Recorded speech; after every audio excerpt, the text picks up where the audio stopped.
Well, people are fed up with small seats on airplanes. Pete Muntean reports thousands of passengers have flooded the FAA with complaints in hopes that the government will do something to fix shrinking seats.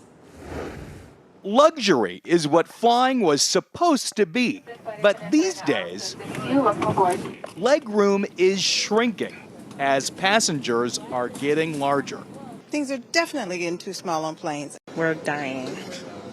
And it doesn't matter what airline it is. I can't imagine seats or aisles being smaller than they are today.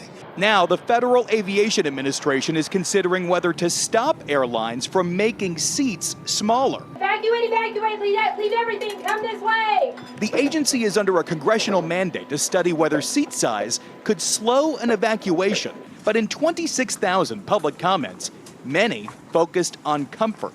The idea is that the more people you can jam into a plane, the more money you'll make. Flyers' Rights President Paul Hudson says airlines are trying to squeeze out more profit. This week, 6 U.S. senators told the FAA to act urgently and not wait for seats to get any smaller. So I decided to put airlines to the test. 2 things necessary for this little experiment of our own: a ticket and a tape measure. On this United Airlines flight, legroom was right at the industry standard, 30 inches. But it all depends on the airline. Legroom can get even tighter on ultra-low-cost carriers. It's tight.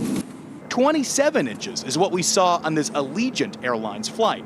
Flyers' Rights proposes a minimum of 32 inches legroom and seats that are wider, dimensions it says would fit 90% of Americans. That would make a huge difference. In its comment to the FAA, the airline industry's top lobby said it would not compromise on safety, but told the government to stay out of regulating passenger comfort.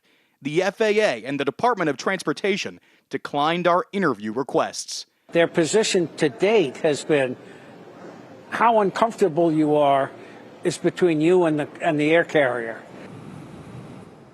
That was Pete Muntean reporting. A lot of folks will soon remember how big or small those airline seats are. The Vacationers Thanksgiving Travel Survey shows 43% of American adults say they plan to travel for the holiday.